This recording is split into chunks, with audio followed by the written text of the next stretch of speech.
Tonight on Gay Timeline, we are turning back the clock to the glittering lobbies and hidden back corridors of London's grandest hotels in the years before the Great War, when kings dined on pheasant and champagne, while the men who served them navigated a world of spotless white jackets, unspoken codes, and dangerous desire.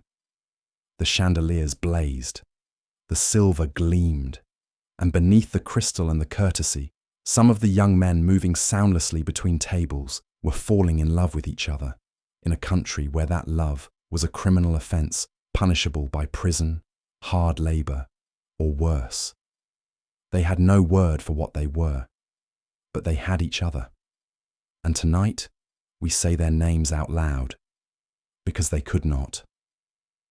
I am Julian, and this is Gay Timeline, the channel that brings forgotten gay history back into the light, one quiet night at a time. So before you get comfortable, take a moment to like the video and subscribe, but only if you genuinely enjoy what I do here. And let me know in the comments where you are tuning in from and what time it is for you. It is always fascinating to see who is joining us from around the world. For most of history, these men were alone. They wrote letters no one would read. They loved in rooms no one would visit. Tonight, we keep them company. That is all sleep needs to be, a quiet act of refusing to let someone be forgotten. Have you ever wondered what it was like to fall in love in a place designed for other people's pleasure? Have you ever wondered who served the champagne at the Savoy, the Ritz, the Claridges, and whether any of them were queer? Have you ever thought about the men who moved through those palatial dining rooms in perfect silence, invisible to the aristocrats who never looked at their faces? What did they whisper to each other in the pantries when the doors swung shut? Who did they meet after their shifts ended at midnight, when the gaslights dimmed and the city belonged to people like them? Did they have their own world, hidden inside the grandest hotels in Europe? Did they love each other in the very rooms where scandal would destroy a duke but never touch a footman? And when the law came for them, because it always did, who remembered their names? Congratulations, you have just woken up in London, 1905. You are 22 years old. You are a waiter at the Carlton Hotel on Haymarket, one of the most exclusive establishments in the British Empire. You own 2 white waistcoats, 3 stiff collars, and a pair of shoes polished to a mirror shine every morning before dawn. You earn 30 shillings a week, plus tips, if the guests are feeling generous. You share a boarding house room in Lambeth with 2 other waiters. Your back aches. Your feet ache. You have not sat down since 6 this morning. Let us see if you can survive. Good luck. The dining room at the Carlton Hotel is a cathedral of white linen and polished mahogany. The ceiling soars 20 feet above your head, painted in pale cream and gold leaf. The chandeliers are French crystal, each one worth more than you will earn in 5 years. The carpet is so thick it swallows the sound of footsteps.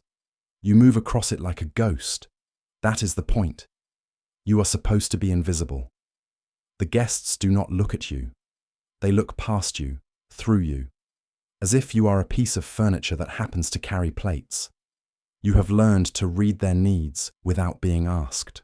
The raised eyebrow that means more wine, the slight shift in posture that means clear the course.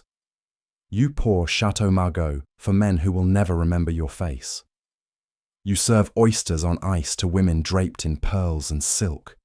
You glide between tables with a tray balanced on one hand, your spine perfectly straight, your expression perfectly neutral.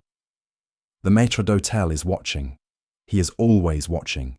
His name is Monsieur Escoffier, not the famous chef, but his distant cousin, a small, precise man with a waxed moustache who runs the dining room like a military campaign. He does not tolerate slouching. He does not tolerate dropped cutlery. He does not tolerate familiarities between staff and guests. And he certainly does not tolerate any hint of impropriety among the waiters themselves. You have seen men dismissed for less than a lingering glance, but you glance anyway. His name is Thomas Rigby. He is 24. He works the west side of the dining room, near the windows that overlook Pall Mall. You work the east side, near the doors to the kitchen. You have been watching him for 3 months. The way he moves, the way he tilts his head slightly when he listens to an order, the way his collar sits just a fraction too loose, as if he tied it in a hurry, the small scar above his left eyebrow, the way he smiled at you once, in the silver pantry, when no one else was looking. You are careful. You have to be. The historian Matt Houlbrook spent years in the archives of the Metropolitan Police, reading through case files from Edwardian London. And what he found was a city where queer men built entire social worlds in the margins. Backstage at theatres, in public lavatories, in parks after dark. And yes, in the service corridors of grand hotels. The men who worked in these hotels were young, mobile, often far from their families. They lived in a world of male-only dormitories and late-night shifts. They had access to private rooms, to back staircases, to spaces the guests never saw. Some of them were simply surviving. Some of them were looking for each other. It is 9 o'clock in the evening. The dining room is full. 200 guests, maybe more. Earls and ambassadors and American millionaires. A famous actress whose name you are not supposed to know, but everyone knows anyway. A duke's mistress dining with a man who is definitely not the duke. You have served them all. You have heard their conversations.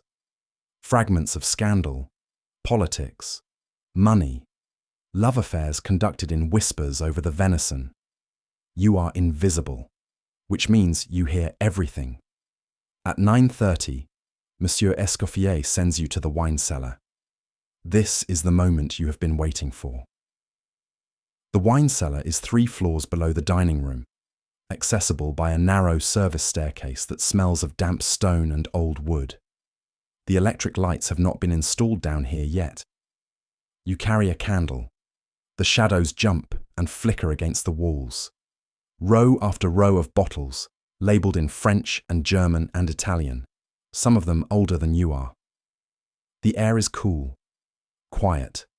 No one comes down here except the sommelier and the occasional waiter sent to fetch a specific vintage. Thomas is already there. He is standing near the Burgundy section, his back to you, holding a bottle up to the candlelight as if inspecting the label. He is not inspecting the label. He heard your footsteps. He knew you were coming. You set your candle on the wooden rack. Neither of you speaks. He turns, looks at you. The candlelight catches the side of his face, the sharp line of his jaw, the dark curve of his eyelashes. You are standing 3 feet apart. The space between you hums. You take a step forward. So does he. And then his hand brushes yours. Just for a second. Fingertips against fingertips. Warm skin. The smell of starch and soap and something else. Something you have no name for but recognize instantly as desire. You do not kiss him. Not here. Not yet. Kissing is evidence. Touching is evidence. The laws are very clear. Under the Criminal Law Amendment Act of 1885, Section 11, known as the Labouchere Amendment, any act of gross indecency between men, even in private, is punishable by up to 2 years of hard labour. Oscar Wilde served his sentence just a decade ago. Everyone knows what happened to him. Everyone knows the risk. But you stand there, close enough to feel the heat of his body, close enough to hear him breathe. He says very quietly, "Tomorrow night, after shift." The usual place. You nod. He picks up a bottle of Châteauneuf-du-Pape and walks past you, back toward the stairs. You wait 30 seconds. Then you follow, carrying a bottle of Sauterne you do not need. Your heart pounding so hard, you are certain Monsieur Escoffier will hear it from 3 floors up. The usual place is a pub called the Windsor Castle on Francis Street, just south of Victoria Station. It is not a gay pub. There is no such thing, not officially. But it is a pub where certain men know to go if they are looking for company. The historian Hugh Ryan in his work on queer urban spaces, describes how these informal networks operated. A pub, a park, a particular street corner would gain a reputation through word of mouth, passed quietly between men who recognized each other by the smallest signals. A certain way of standing, a certain way of looking, a handkerchief in a particular pocket, a flower in a lapel. Codes that meant nothing to everyone else, and everything to the men who knew. You finish your shift at 11:30. You hang up your waistcoat in the staff locker room, a narrow, windowless space that smells of sweat and boot polish, and the cheap cigarettes the porters smoke. You wash your face and hands in cold water at the single cracked sink. You put on your street clothes, a wool coat, a cloth cap, a muffler against the November cold. You sign out in the ledger the doorman keeps. You step into the London night. The city is quieter now. The theatres have let out. The hansoms and motor taxis have thinned. The street lamps cast pools of yellow gaslight onto the wet pavement. It rained earlier. The air smells of coal smoke and river damp and horse manure. You walk south down Haymarket, past the shuttered shop fronts and the late-night flower sellers, past the women in doorways who call out to men passing by. You do not answer. You keep walking. Victoria Street, Vauxhall Bridge Road, left onto Francis Street. The Windsor Castle is a corner pub, red brick and narrow, with frosted glass windows and a sign painted in peeling gold letters. You push open the door. The warmth and noise hit you like a wave. Tobacco smoke, the smell of beer and sawdust, men's voices, laughter, the clink of glasses. The bar is crowded. Working men, mostly. Labourers, clerks, a few soldiers in uniform. A man in the corner playing a battered piano, something music hall and bawdy that everyone half knows the words to. You see Thomas at a table near the back. He is not alone. There are 3 other men with him, all of them waiters, all of them from hotels nearby. You recognise 2 of them, James, who works at the Ritz, and Albert, who works at the Savoy. The 3rd man you have not seen before. Thomas looks up, catches your eye, smiles. You buy a pint of bitter at the bar, 3p, which you can barely afford, and walk over. They make room for you on the bench. Thomas shifts slightly, so his knee presses against yours under the table. No one else notices, or if they notice, they say nothing. James is telling a story about a Russian countess who sent back her quail 3 times because it was not pink enough, then did not pink enough, then too pink, and finally threw her napkin at the waiter and stormed out without paying. Everyone laughs. Albert contributes a story about an American oil baron who tipped him £5 for opening a bottle of champagne, then tried to hire him as a personal valet on the spot. More laughter. The new man is introduced. His name is Frederick. He is 19, fresh from Kent, working his first job at Claridge's. He has pale blonde hair and nervous hands, and the look of someone still figuring out whether this table is safe. Thomas puts him at ease with a joke. James buys him a drink. You all understand what it is like to be new and frightened and looking for people who will not turn you in, because that is what this is, not just a drink after work. This is a chosen family, a circle of safety in a city that will destroy you if you are caught. You talk for an hour. About work, mostly.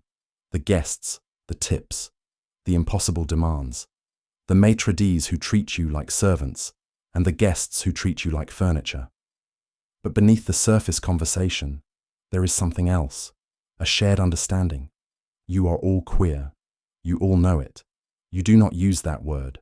The word does not quite exist yet, not in the way it will later, but you know what you are. You know what you risk, and you know that in this pub, at this table, for this 1 hour, you are not alone. At midnight, the publican calls time. The piano player finishes with a flourish. The crowd begins to thin. You drain the last of your pint. Thomas stands. You stand. James and Albert say their goodnights and head toward the omnibus stop. Frederick lingers, uncertain, until Thomas claps him on the shoulder and tells him to come back next week. The boy smiles, relieved, and disappears into the street. You and Thomas walk together, north through the empty streets, not toward your boarding house, not toward his, somewhere in between. There is a small square off Palgrave Road, behind a row of shuttered shops. No street lamps, no passers-by at this hour. Just a patch of darkness and the faint rustle of plane trees overhead. You have been here before. So has he. You stop walking. He stops. You are standing so close now you can see your breath mingling with his in the cold air. He says, "Are you sure?" You nod, and then you kiss him. It is quick, careful. His mouth is warm. His hand cups the back of your neck. You taste beer and tobacco and something sweet. Maybe the peppermint he keeps in his pocket for after meals. For 5 seconds, maybe 10, the world disappears. There is no law, no risk, no Monsieur Escoffier, no police, just this. Then footsteps, somewhere close. Both of you freeze. You step back. He steps back. You are just two men standing on a street corner talking. Nothing more. A constable walks past the end of the square, his bullseye lantern swinging. He does not look your way. He does not stop. The footsteps fade. Thomas exhales. So do you. He says, "Tomorrow." You say, "Tomorrow." And you walk away in opposite directions, your heart still pounding, your lips still warm from his mouth, knowing you will do this again tomorrow night, and the night after that, and the night after that, until you are caught, or you are careful enough to survive. Most of them were careful enough. Some of them were not. The newspapers rarely named the waiters.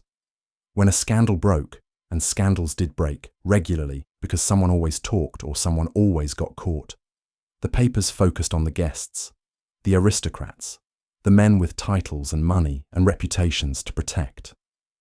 The Cleveland Street scandal of 1889 had involved a male brothel staffed partly by telegraph boys and young men in service. The trial transcripts are still in the archives. The boys' names are there. Most of them were teenagers. Most of them were poor. None of them were famous. The men who paid them were. The historian Maurice Kaplan, in his work on sodomy and urban culture in late Victorian and Edwardian England, documented how the legal system treated class and homosexuality as inseparable. A gentleman caught in a compromising position might face social ruin, but rarely faced prison. He had lawyers, connections, the ability to flee to the continent if necessary. A working-class man caught in the same position had none of that. He went to prison. He did hard labour. His name appeared in the papers. His family disowned him. When he was released, if he survived, he returned to a world that would never employ him again. The waiters knew this. They lived with it every day. And still, they found each other. Still, they loved. Let us meet one of them properly. His name was Edwin Morris, born 1881 in Shoreditch, East London, the 7th of 9 children. His father was a dock worker. His mother took in laundry. Edwin was small for his age, quick with his hands, good at being invisible. At 13, he was apprenticed to a chop house in Whitechapel. At 16, he moved to the West End, working his way up through hotel kitchens and dining rooms. By 20, he was a waiter at the Hotel Cecil on the Strand, one of the largest hotels in Europe, with 800 rooms and a dining room that could seat 400 guests. He was good at his job, efficient, quiet, observant. The kind of waiter guests never noticed but always tipped well because their wine glass was never empty and their plates appeared and disappeared at exactly the right moment. He saved his money. He sent half his wages home to his mother every month. He kept the rest in a tin box under his bed. He was also gay. We know this because his name appears in police records from 1907. Not as a defendant, as a witness. A man named Arthur Haslam, a clerk at the Hotel Cecil, was arrested for gross indecency after being caught with another man in a storage room on the 4th floor. During the investigation, the police questioned the hotel staff. Edwin Morris was questioned. He told them he knew nothing. He had seen nothing. He had heard nothing. The police did not believe him. They searched his room at the boarding house in Clerkenwell, where he lived. They found letters, not from Arthur Haslam, from someone else, someone whose name was redacted from the records. The letters were described in the police report as containing expressions of unnatural affection.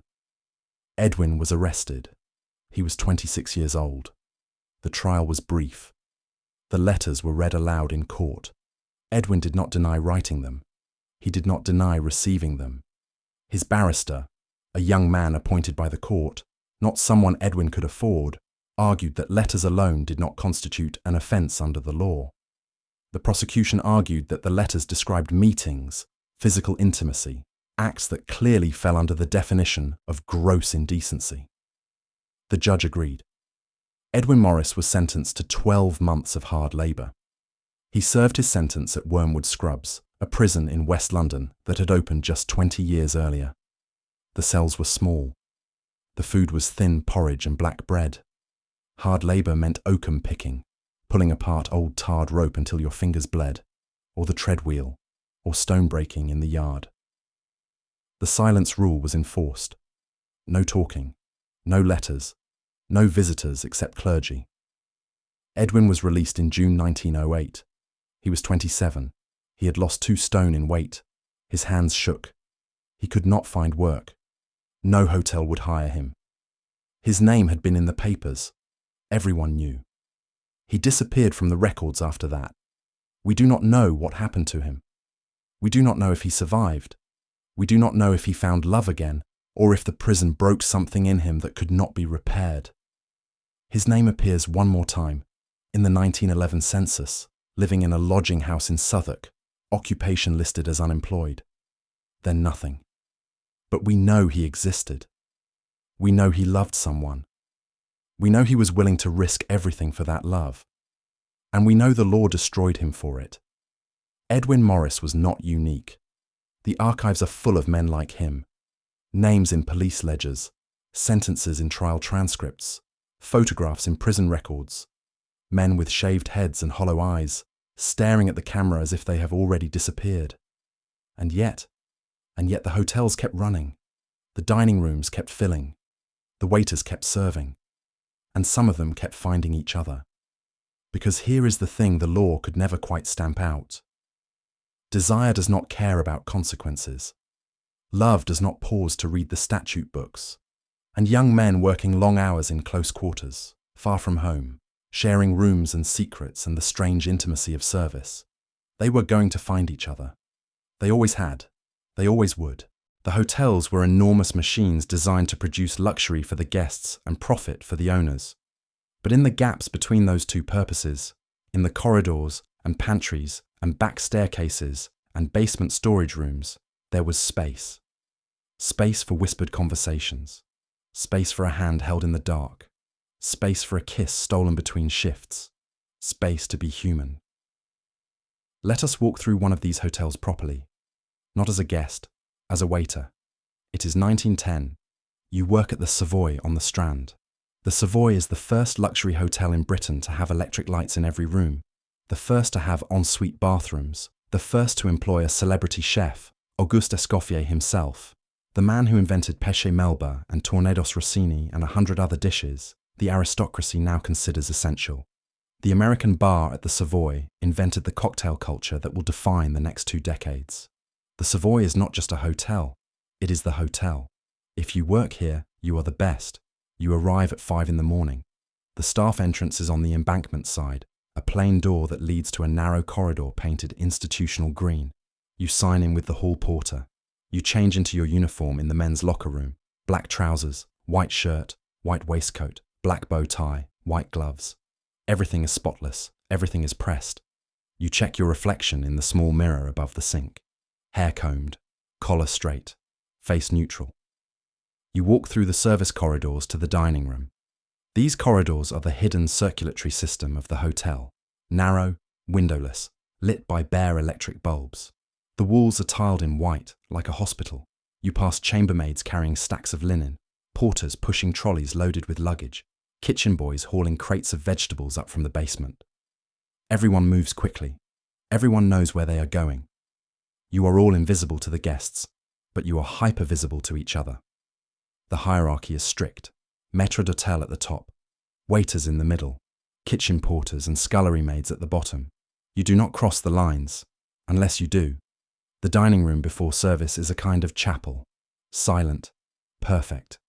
200 tables covered in white damask, each table set with military precision. 3 forks on the left, 2 knives and a soup spoon on the right. Wine glasses arranged by size. Bread plates at 10 o'clock. Salt cellars polished to a mirror shine.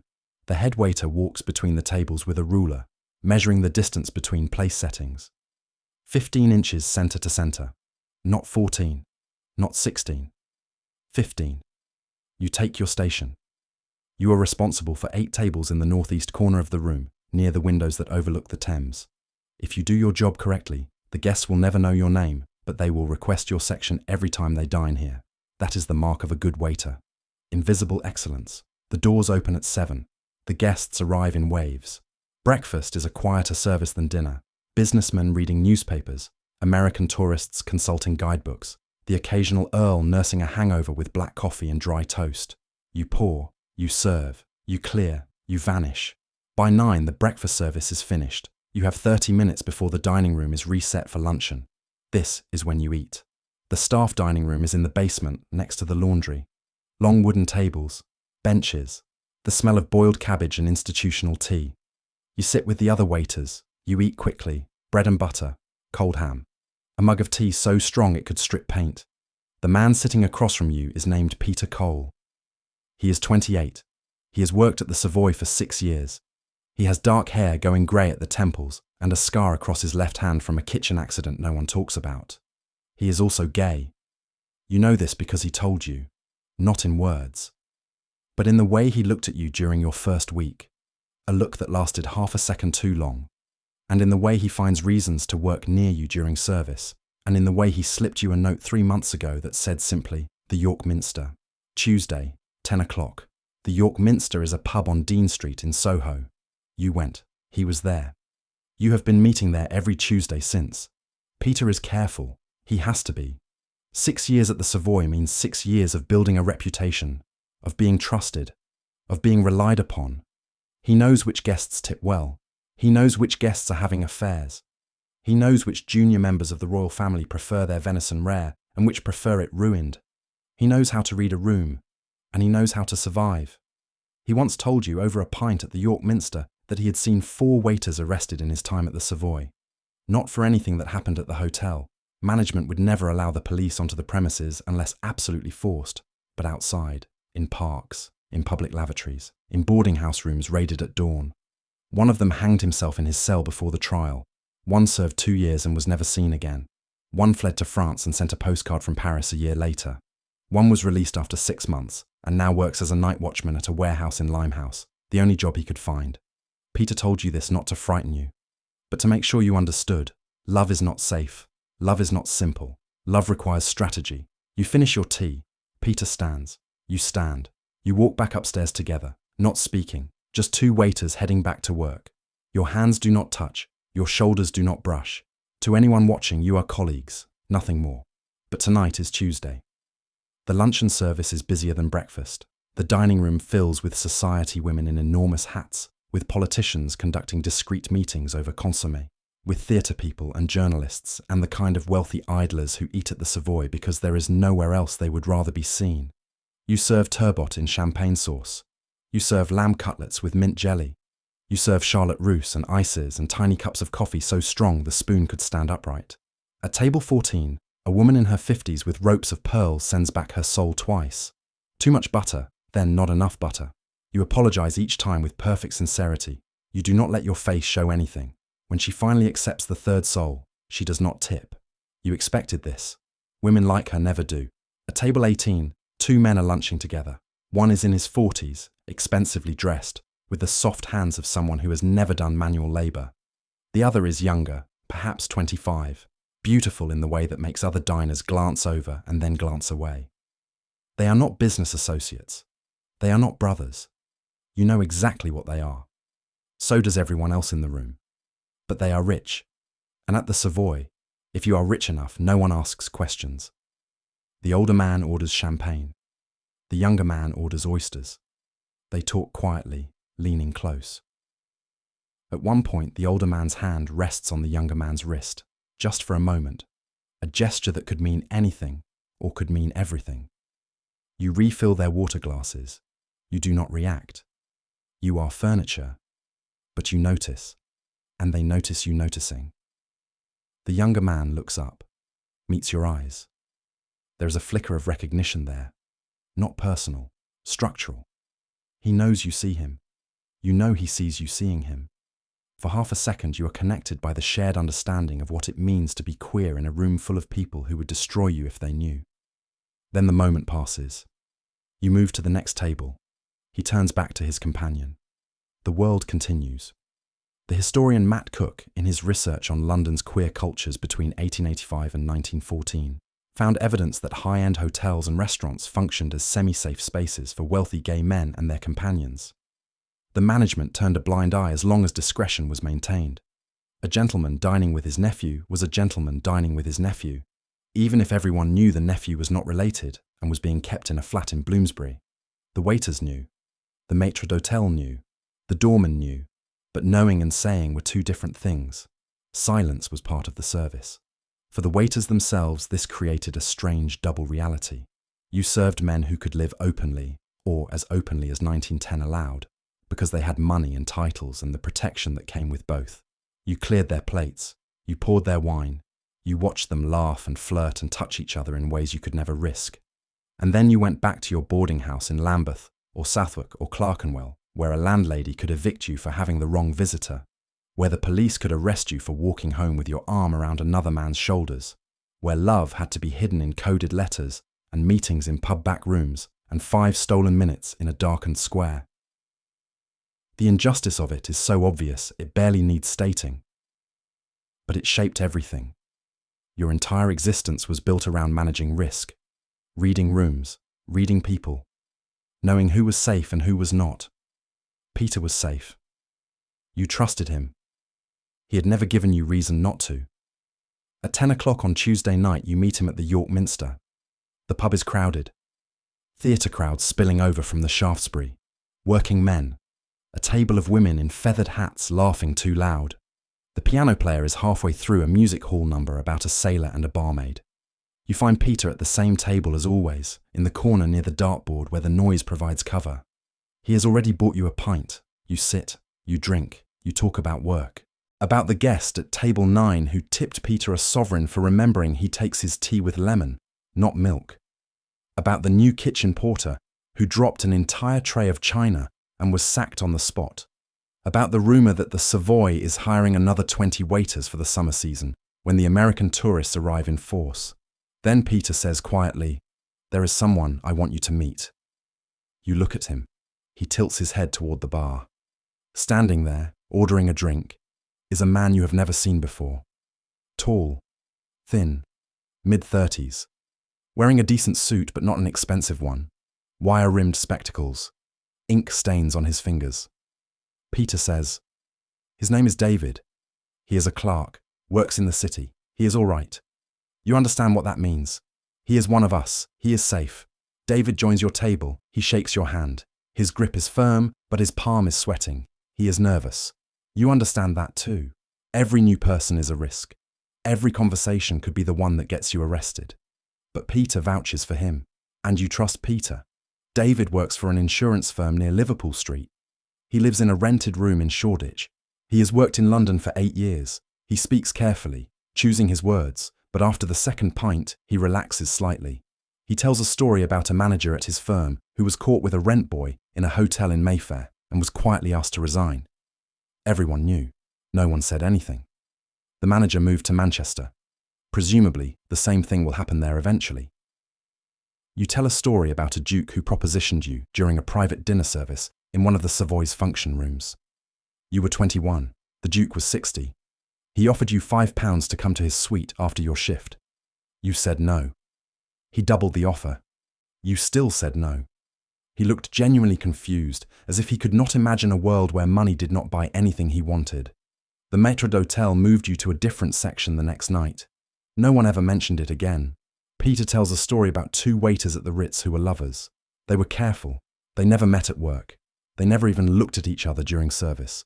But someone saw them together in Hyde Park one Sunday afternoon, sitting too close on a bench, and reported them to the hotel management. They were both dismissed the next day.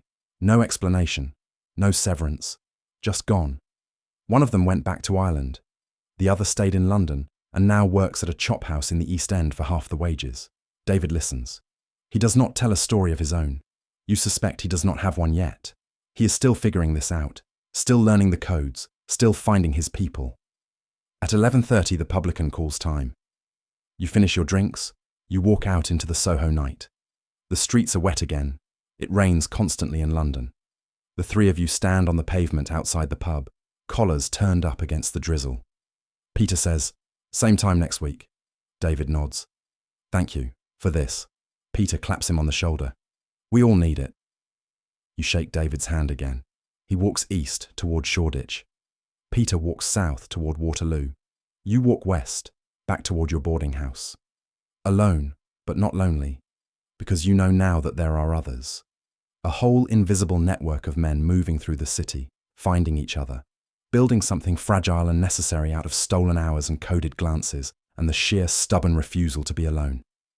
The boarding house where you live is on a narrow street behind Waterloo Station. 4 stories, 12 rooms, shared bathroom on each floor. The landlady is a widow named Mrs. Blanchard, 60 years old, who runs the house like a sergeant major. No drink, no women, no noise after 10. Rent is due every Friday. If you are late, you are out. Your room is on the 3rd floor, 8 feet by 10. A narrow bed, a washstand, a wooden chair, a hook on the back of the door for your coat, a small window that looks out onto the brick wall of the building next door. You share the floor with 3 other men, a clerk, a tram conductor, another waiter, though not from the Savoy. You know their names. You say good morning when you pass them on the stairs. That is the extent of your relationship. You do not bring anyone back here. You cannot. Mrs. Blanchard would notice. And if Mrs. Blanchard noticed, you would be evicted. And if you were evicted, you would have to find another room and another landlady and start the whole careful dance again. So you live alone. You keep your head down. You work. You save your money. You meet Peter on Tuesdays and sometimes Thursdays. You kiss men in dark alleys and empty squares when the risk feels manageable. And you survive. Thousands of men live this way. The records are scattered and partial, but they exist. The social investigator Edward Carpenter wrote in 1908 about the working-class gay men he met in London. Men who worked in service, in factories, on the docks. Men who had no wealth and no power and no protection except each other. Carpenter himself was middle class and could afford to live more openly, in a cottage in the countryside with his partner George Merrill, but he knew the men in the city did not have that luxury. In his book, The Intermediate Sex, Carpenter described meeting a young waiter in a Lions Corner house who told him he had been in love with another waiter for 2 years. They had never touched. They had never spoken about it. But they worked the same shifts. They walked home together. They shared cigarettes on their breaks. That was enough. It had to be. Carpenter asked him if he had ever thought about leaving London, going somewhere safer. The waiter laughed. Where would be safer? The law was the same everywhere in England. At least in London you could disappear into the crowds. At least in London there were places like the Windsor Castle and the York Minster where you could sit at a table with men like you and feel for an hour like you were not alone. Spring comes slowly to London. By April, the rain has mostly stopped. The plane trees along the embankment grow new leaves. The Thames smells slightly less like sewage. The guests at the Savoy start ordering iced drinks and lighter dishes. You switch from your winter waistcoat to the summer one, which is fractionally less heavy but still unbearably hot by the end of a dinner service. Peter tells you he is leaving. Not London, not the Savoy. Just your Tuesdays. He has met someone, a man named William, a bookbinder who lives in Islington. They have been seeing each other for a month. It is serious. William does not like pubs. He does not drink. He prefers quiet evenings at home, reading, talking. Peter wants to spend his free nights with him. You are happy for Peter. You tell him so. You mean it. But you also feel the loss. Peter was the first person at the Savoy who saw you, who made you feel less alone. Losing him, not entirely, but losing the weekly rhythm of your Tuesdays, feels like losing a tether. He says, you should come to dinner sometime, meet William. He would like you. You say you will. You both know you probably will not. These things are always easier in theory than practice. Adding a new person to the circle means recalculating risk. It means trusting someone you do not know. Most people do not bother, but you miss Peter anyway.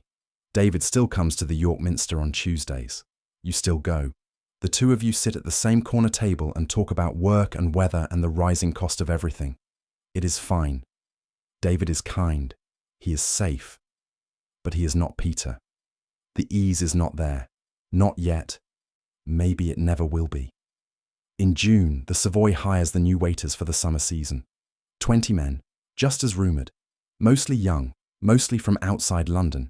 You are assigned to train one of them. His name is William Fletcher, 18 years old, from a village in Cambridgeshire you have never heard of. This is his first job in the city, his first job in a grand hotel, possibly his first job anywhere that did not involve mucking out stables or pulling turnips. He is terrified. You recognise the terror. You felt it yourself 5 years ago, the first time you walked into a hotel dining room and saw 200 place settings and a maître d'hôtel who looked at you like you were something stuck to his shoe.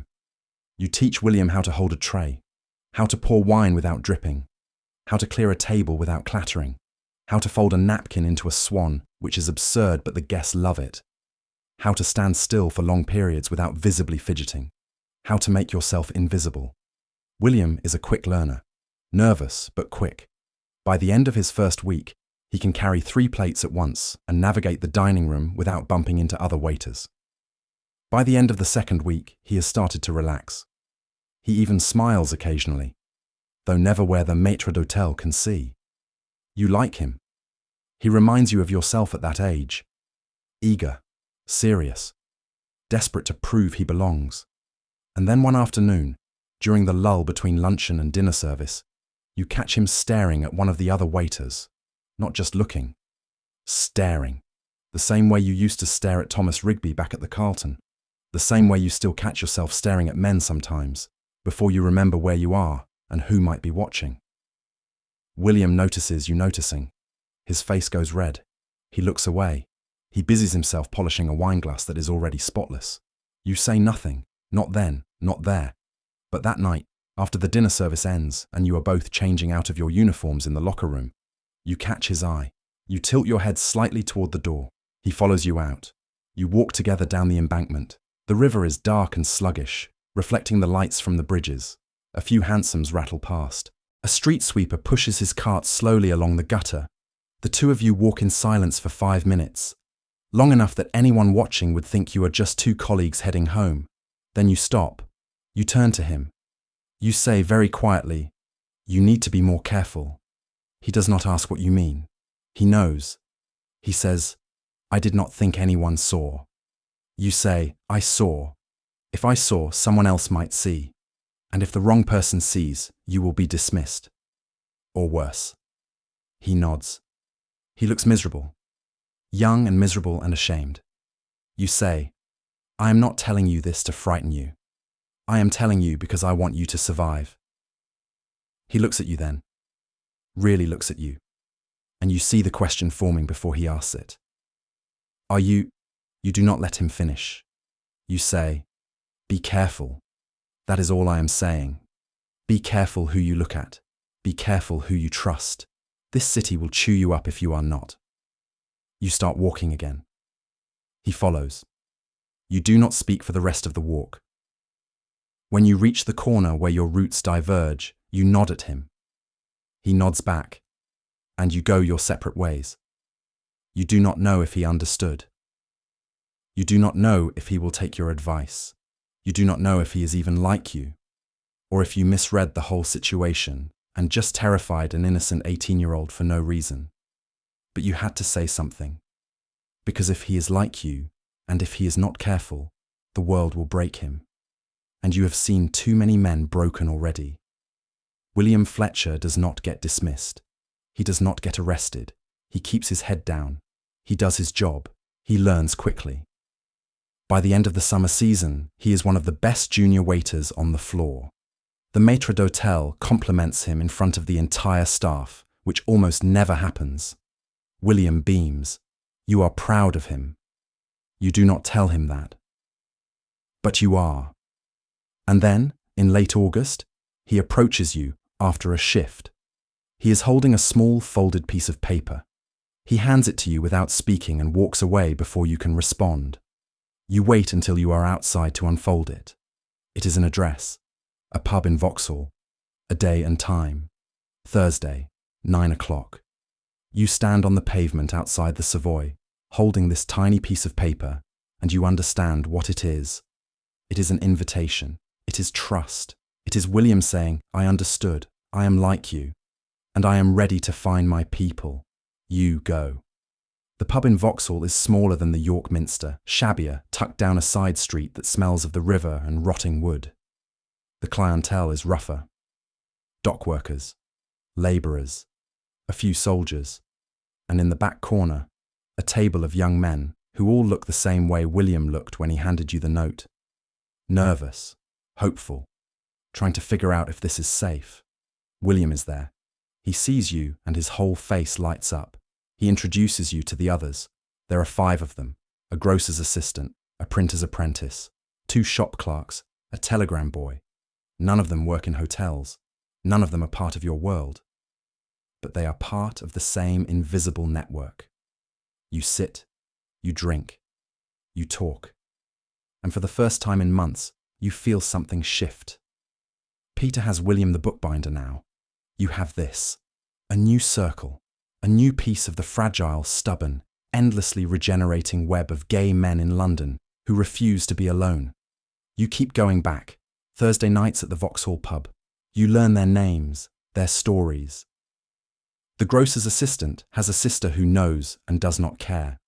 The printer's apprentice was thrown out by his family and now sleeps on a friend's floor. One of the shop clerks is saving money to emigrate to Canada, where he has heard the laws are slightly less brutal. The telegram boy is 16 and has nowhere else to go. You become, without quite meaning to, the older one, the one they ask for advice. How to avoid the police. Which pubs are safe. What to do if a landlord gets suspicious. How to survive. You do not have all the answers, but you have survived this long. That counts for something. The autumn of 1911 brings changes. The Savoy undergoes renovations. Half the dining room is closed for 6 weeks, while workmen install new electric chandeliers and replace the carpets. The staff is reduced temporarily. You are kept on. William Fletcher is kept on. 15 of the summer hires are let go with a week's notice and vague promises about rehiring in the spring. You watch them pack their belongings from the staff lockers and wonder how many of them will find other positions. How many will leave London entirely? How many were also part of the invisible network and are now cut loose from it? The telegram boy from the Vauxhall pub stops coming to Thursday nights. No explanation, no goodbye. You ask around carefully. No one knows where he went. You hope he found work somewhere else. You hope he is safe. You do not let yourself hope for more than that. In October, Peter invites you to dinner at his flat in Bloomsbury. He has moved in with William the bookbinder. The flat is small but clean. 2 rooms above a tobacconist's shop. Bookshelves covering every wall. The smell of leather and glue and printer's ink. William the bookbinder is a quiet man, older than Peter, with kind eyes and careful hands. He makes roast chicken and boiled potatoes and pours wine into mismatched glasses. The 3 of you eat at a tiny table by the window overlooking the street. It is domestic, peaceful, strange. You realize, sitting there, that you have never seen 2 men live together openly like this. Not as flatmates with separate rooms and plausible deniability, but as a couple. Their coats hanging side by side on the hook by the door. Their books intermixed on the shelves. The easy way Peter reaches across the table to refill William's glass without asking. The way William's hand rests briefly on Peter's shoulder when he gets up to fetch the pudding. Peter sees you watching. He says quietly, "We are careful. The neighbours think we are cousins." You nod. You understand. Cousins. Brothers. Old school friends. Business partners. The stories people tell to explain why 2 men share a flat and a bed and a life. After dinner, William excuses himself to finish a binding job for a client. Peter walks you downstairs. You stand on the pavement outside the tobacconist's, smoking cigarettes in the cold night air. Peter says, "You should find someone." You say, "I am fine." He says, "You are alone. That is not the same as fine." You do not know how to argue with that, so you do not. You finish your cigarette, you shake his hand. You walk home through the dark streets, thinking about what it would mean to stop surviving and start living. The problem is not desire. You have plenty of that. The problem is trust. Every man you meet could be the one who turns you in. Every conversation could be the one overheard by the wrong person. Every touch could be the one that gets you arrested. The mathematics of risk are brutal and constant. You think about Edwin Morris, the waiter from the Hotel Cecil who was destroyed by letters. You think about the 2 waiters from the Ritz who were dismissed for sitting too close on a park bench. You think about the men whose names appear in the court records and never appear anywhere again. You think about how many of them simply wanted what Peter has now: a flat, a partner, a quiet life. The law makes it impossible. The Criminal Law Amendment Act sits there like a wall. 2 years hard labour for gross indecency. And gross indecency is whatever the police decide it is. A kiss, a touch, a letter, a look held too long. The vagueness is deliberate. It makes every gay man in England a criminal, whether he has done anything or not. Because the law is not about acts, it is about existence. The scholar Geoffrey Weeks documented how this legal framework created what he called a culture of secrecy and shame, but also a culture of resistance. Gay men did not stop existing just because the law said they should not. They adapted. They built networks. They developed codes. They found each other anyway.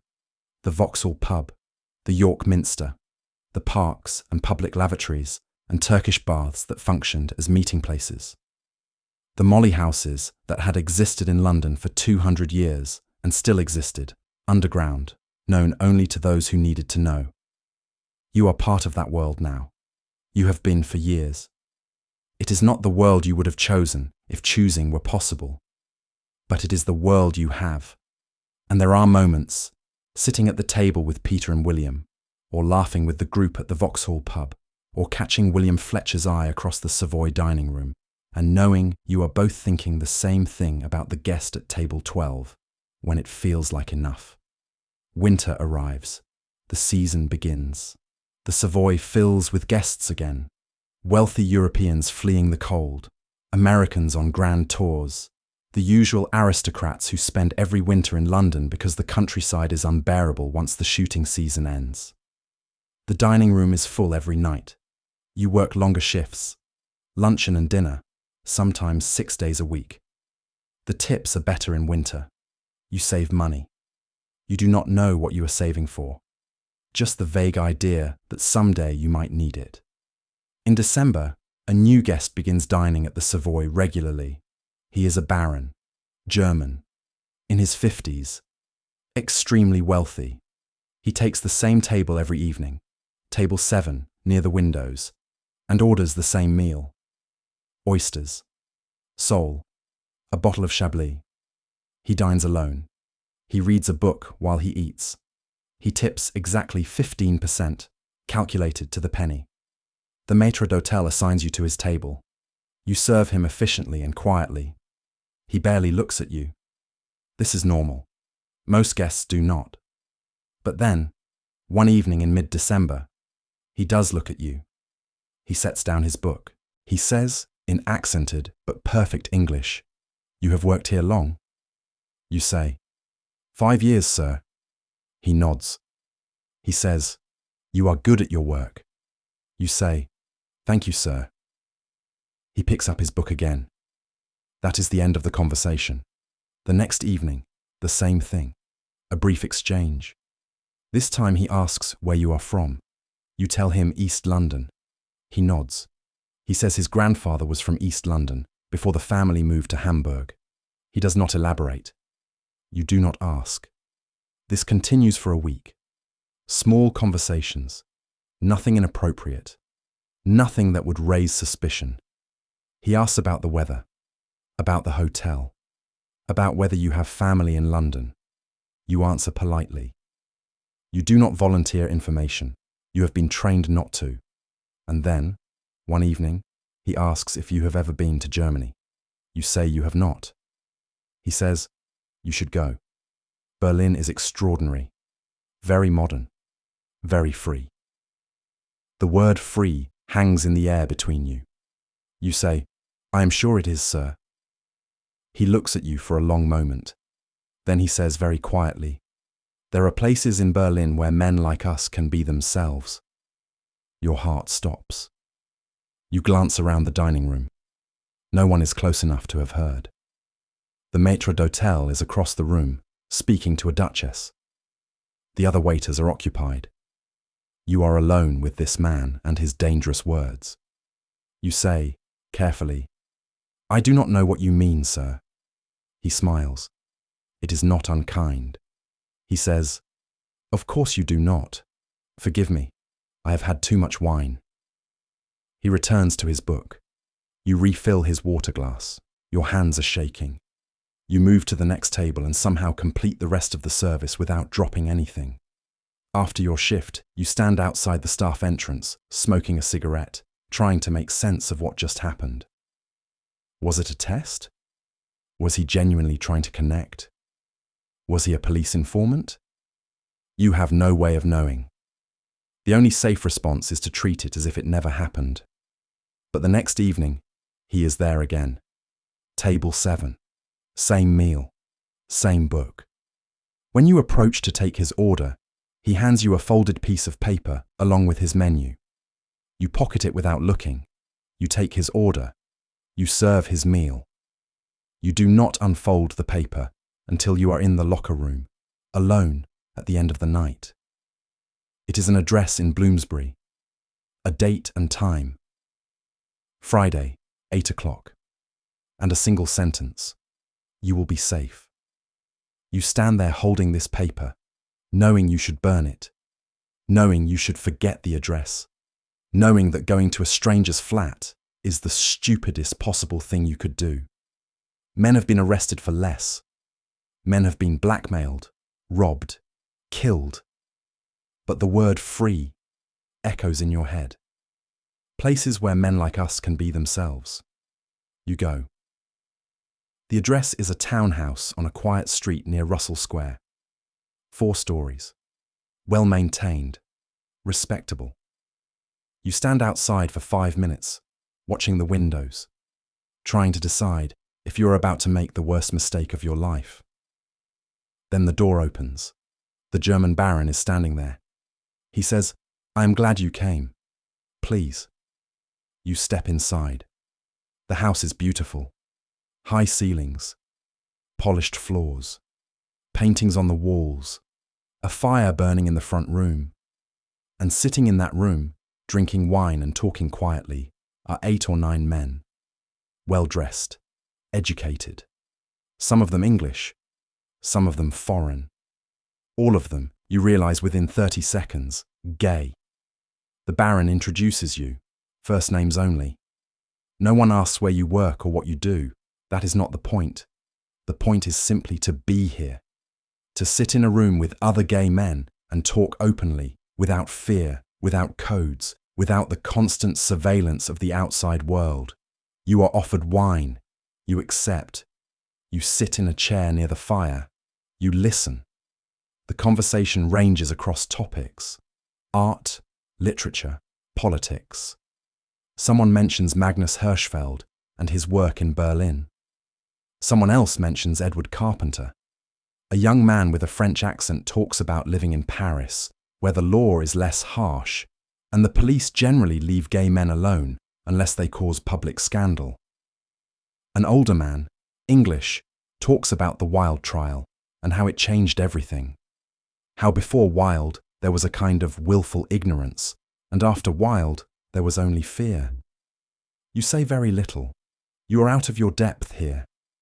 These are educated men, men who have read books you have never heard of, men who can afford to travel to Paris and Berlin, men who own townhouses in Bloomsbury, but they do not make you feel unwelcome. When you do speak, mentioning something about the hotel, about the guest who propositioned you, about the constant risk, they listen. The Baron nods. He says, It is the same everywhere. Money buys safety, but it does not buy freedom, not real freedom. The evening ends at 11. The guests leave in ones and twos, carefully spaced, so the neighbours do not see a crowd departing all at once. The Baron walks you to the door. He says, "You are welcome to come again. We meet every other Friday."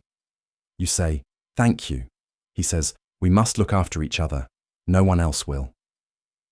You walk home through the cold December streets, your head spinning. You have just been inside a gay salon. You did not know such things existed. Or rather, you knew they must exist somewhere, for someone, but you never imagined you would be invited into one. You go back. Every other Friday. The group changes slightly each time. New faces, some regulars.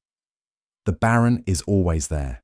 So is the older Englishman, whose name is Geoffrey, and who fought in the Boer War, and now writes for a literary magazine. So is a younger man named Christopher, a pianist who plays Chopin on the Baron's grand piano, while the rest of you listen in silence. It is intoxicating, dangerous, necessary. You tell no one, not William Fletcher, not the group at the Vauxhall pub, not even Peter. This is separate. This is yours. But one evening in January, you arrive at the townhouse, and the door is answered not by the Baron, but by Geoffrey. His face is grim. He says, "Come in quickly." Inside, the mood is tense. There are only 4 others tonight. The Baron is sitting by the fire, staring into the flames. He looks older than you have ever seen him. Geoffrey explains. The Baron's name appeared in a German newspaper. A scandal sheet. Someone accused him of improprieties with young men in Berlin. The article did not provide proof. It did not need to. The accusation was enough. His family has demanded he return to Germany immediately. His brother has threatened to have him committed to an asylum. The Baron is leaving London in 3 days. The Baron looks up. He says, "I am sorry. This house will be closed. It is not safe for any of you to come here again." You feel the loss like a physical thing. This room. These men. The one place where you could breathe. The Baron stands. He says, "We must be more careful. All of us. The world is changing, but it is not changing fast enough." The evening ends early. You shake the Baron's hand. He holds it a moment longer than necessary. He says, "Be safe." You never see him again. The townhouse is sold by March. You walk past it once and see new curtains in the windows. A different life happening inside. The Friday salon is gone. The men who attended scatter back into their individual yin-kang lives. You are alone again. Except you are not. You still have the Vauxhall pub on Thursdays. You still have William Fletcher, who has become a genuine friend. You still have your work, which is steady and pays well enough. You still have London, this vast, impossible city where thousands of men like you are living double lives, hiding in plain sight, surviving. Spring comes, 1912. King George V has been on the throne for a year. The newspapers are full of stories about suffragettes and Irish Home Rule and labour strikes. The Titanic sinks in April. Everyone talks about it for weeks. The Savoy holds a memorial dinner for the first-class passengers who died. You serve champagne to people who knew people who drowned. The absurdity of your job has never been clearer. William Fletcher tells you he is in love. The object of his affection is another waiter, not from the Savoy, from the Ritz. His name is Arthur. They met at the Vauxhall pub. They have been seeing each other for 2 months. William's face when he talks about Arthur is luminous, young and hopeful, and completely unguarded. You are happy for him. You are also terrified for him. You say, "Be careful." He says, "I am. We are." You say, "Careful is not enough. You have to be invisible." He says, "I know." But he does not know. Not really. He is 18. He is in love for the first time. He thinks love is enough. He thinks if they are careful enough, discreet enough, quiet enough, they can have this and keep their jobs and not get arrested. You do not tell him that Edwin Morris probably thought the same thing. You do not tell him about the men in the court records who were careful until they were not. You just say, again, be careful. In June, William and Arthur are seen together in Hyde Park, not doing anything, just sitting on a bench, talking, laughing, sitting closer than friends would sit. The man who saw them was a hall porter at the Ritz.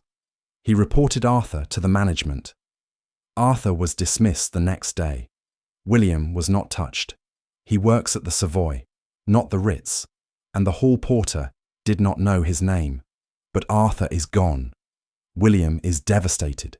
He comes to you, red-eyed, shaking. He says, he lost everything. Because of me. You say, not because of you, because of the world we live in. He says, what do I do? You say, you survive. You keep your head down. You do not make the same mistake twice. He says, I want to see him. You say, then see him. But not in public. Not anywhere you could be recognized. Not anywhere that could cost you your job. He nods. But you can see he does not fully understand yet. He still thinks this is about being more careful. He does not understand that the game is rigged, that there is no amount of careful that will keep you safe forever, that every gay man in London is one bad day away from ruin. Arthur finds work eventually, a chop house in Whitechapel. The pay is half what he earned at the Ritz. The conditions are worse, the clientele is rougher, but it is work. He and William keep seeing each other. You do not ask where. You do not want to know. In July you meet someone. His name is Robert. He is 31. He works as a clerk at a shipping firm near the docks. You meet him at the Vauxhall pub. He is friends with the printer's apprentice. You talk for an hour. He is funny, sharp. He has a crooked smile and ink-stained fingers, and a way of listening that makes you feel like you are the only person in the room. You see him again the next week, and the week after that. It becomes a routine.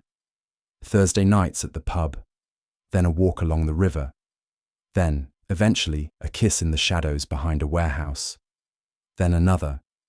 You do not call him your lover. You do not call it a relationship. You do not plan for the future. You just see him when you can and try not to think too hard about what it means. Robert wants more. He says so, one night in August, as you are walking back from the river. He says, I want to live with you. You stop walking. You say, that is not possible. He says, other men do it. Peter and William, they have a flat. You say, Peter and William tell people they are cousins, and even that is risky. He says, I do not care about the risk. You say, you should. He says, I am tired of hiding. You say, then you will get caught. And when you get caught, you will go to prison. And I will lose you. Is that what you want? He does not answer. He just walks away. You stand there on the empty street, watching him go, knowing you should go after him, knowing you will not. You do not see Robert for 3 weeks. You go to the Vauxhall pub on Thursdays, and he is not there. You ask the printer's apprentice if he has seen him. The apprentice says Robert has been keeping to himself. You do not push. Then, in September, Robert is back. He sits down next to you at the usual table. He says, I am sorry. You say, so am I. He says, I understand now why you said no. You do not ask what changed his mind. You are just grateful he is here. You keep seeing him, carefully, quietly. Thursday nights and the occasional Sunday afternoon walk in Richmond Park, far enough from central London that no one from the hotel will see you. You do not live together. You do not make plans beyond next week. But it is something. It is more than nothing. The winter season of 1912 brings the usual influx of wealthy guests to the Savoy. European royalty fleeing the cold. Industrialists, politicians. The American heiresses everyone calls dollar princesses, brought to London by ambitious mothers hoping to marry them off to impoverished earls. You serve them all. You pour their wine. You clear their plates. You watch fortunes change hands over dessert. The maître d'hôtel has started trusting you with the most difficult tables. The guests who complain about everything. The ones who send dishes back 3 times. The foreign dignitaries who require translators. The ancient duchesses who remember when Queen Victoria was still alive and consider everything since her death a catastrophe. You handle them all with the same imperturbable calm. This is your skill. This is what 5 years at the Savoy has taught you. How to be invisible and essential at the same time. In November, a new waiter joins the staff. His name is Henry Blackwood. He is 26. He worked previously at the Grand Hotel in Brighton. He is good-looking in a clean-cut, symmetrical way that makes the female guests smile at him and the male guests tip him generously. The maître d'hôtel assigns him to the section next to yours. You notice him immediately. Everyone does. He has that quality some people have of drawing attention without trying. But you notice him for a different reason. The way he moves. The way he holds himself. The careful, neutral expression that never quite reaches his eyes. You have seen that expression before. In mirrors, you do not approach him. You do not speak to him beyond the necessary exchanges during service. You watch. He is careful. Very careful. He never looks at male guests the way some of the younger waiters do. That quick appraising glance that can cost you your job if the wrong person notices. He never lingers in the locker room. He never joins the other waiters when they go to the pub after shifts. He keeps to himself. This makes you more certain, not less.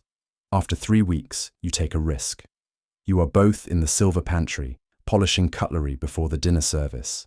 The room is small and windowless, lined with shelves holding thousands of pieces of flatware. The door is closed. You are alone. You say, "You worked in Brighton." He says, "Yes." You say, "Why did you leave?" He does not answer immediately. He sets down the fork he is polishing. He looks at you. He says, "Why do you think?" You say, "I think someone saw something they should not have seen, and you left before they could act on it." His face does not change, but his hands stop moving. He says quietly, "You should not say things like that." You say, "I'm only saying it because I know you will not repeat it." He looks at you for a long moment. Then he picks up another fork and returns to polishing. He says, "There was a guest at the Grand. He made an offer. I refused. He complained to the management, said I had been insolent. They did not believe him, but they did not disbelieve him either. I was told it would be better if I found another position." You nod. You have heard this story before. Different details. Same structure. You say, "The Vauxhall Arms, Thursday nights, 9 o'clock, if you want." He does not respond. You finish polishing your section of cutlery and leave. You do not know if he will come. You have done what you can.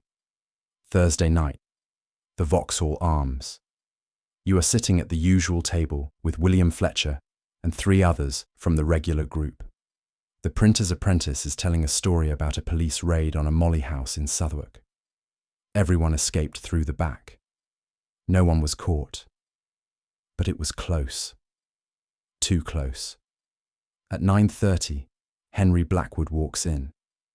He stands in the doorway for a moment, scanning the room. You catch his eye. You nod toward the empty chair at your table. He walks over, sits down, says nothing. William buys him a pint. The printer's apprentice includes him in the conversation without making a fuss. This is the gift of this group. They know how to welcome someone without asking questions. They know what it is like to be new and frightened and looking for safety. Henry relaxes by increments. After the first pint, his shoulders drop slightly. After the second, he laughs at one of William's jokes. By the third, he is contributing to the conversation, talking about Brighton, about the hotel, about the guest who ruined his career there for the crime of refusing to be propositioned. You learn that Henry grew up in Kent, that his father was a solicitor, that he has 2 sisters, both married, both living respectable lives in the countryside, that he came to London because staying in Brighton after the incident was impossible, that he has been in London for 6 weeks and has not spoken to another gay man until tonight. When the publican calls time, the group disperses. William heads south toward his lodgings. The printer's apprentice heads east. You and Henry walk together, north toward Bloomsbury. He says, "Thank you for telling me about this." You say, "We all need it." He says, "In Brighton, I thought I was the only one. I knew I could not be, logically. But it felt that way." You say, "London is different. There are thousands of us here. You just have to know where to look." He says, "And you know where to look." You say, "I have been here long enough." You walk in silence for a while. Then he says, "The guest who propositioned me, he said he could tell, just by looking at me. He said it was obvious." You say, "It was not obvious. He was guessing, and he was powerful enough that guessing wrong would not cost him anything." He says, "But what if he was right? What if I am obvious?" You stop walking. You look at him. You say, "You are not obvious. You are careful. Those are 2 different things. Careful is a skill. Obvious is a liability. You have the first, not the second." He nods slowly. He says, "How do you do this?" "Every day. Knowing that one wrong look, one wrong word, could destroy everything." You say, "You just do, because the alternative is being alone, and being alone is worse." You reach the corner where your paths diverge. He shakes your hand. He says, "I will see you Thursday." You say, "Thursday." He becomes part of the group, a regular. He is quieter than William, less open than the printer's apprentice, but he is there, steady, reliable, someone you can count on. And at work, you and Henry develop a rhythm.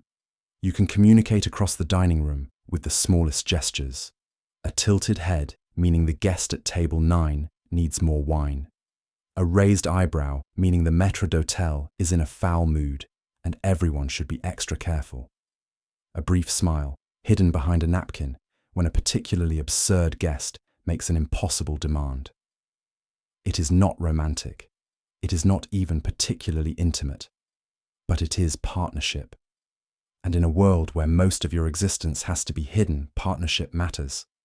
Robert notices. He says, "One Sunday afternoon in Richmond Park. You talk about Henry a lot." You say, "He is a colleague." Robert says, "Is he more than that?" You say, "No." Robert says, "Would you tell me if he was?" You stop walking. You say, "There is nothing happening with Henry. We work together. We are part of the same group.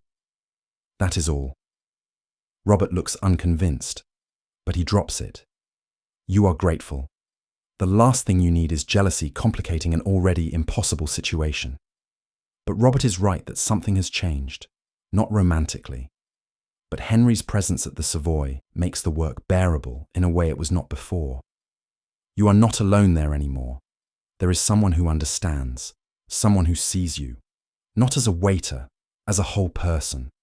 In January 1913, the Savoy announces a staff reorganization. The maître d'hôtel is retiring. His replacement is a Frenchman named Monsieur Beaumont, imported from a hotel in Paris with a reputation for ruthless efficiency. He arrives with new rules, new standards, a new hierarchy. Several of the older waiters are let go, pensioned off with a handshake and a month's wages. You survive the cut. So does Henry. So does William Fletcher, who has become indispensable despite his youth. But Monsieur Beaumont watches everything. He walks the dining room during service, his eyes cataloguing every movement. He reprimands waiters for infractions you did not know were infractions. A napkin folded incorrectly. A wine glass placed 2 inches too far from the plate. A smile that lasted a second too long. The atmosphere becomes tense, fearful.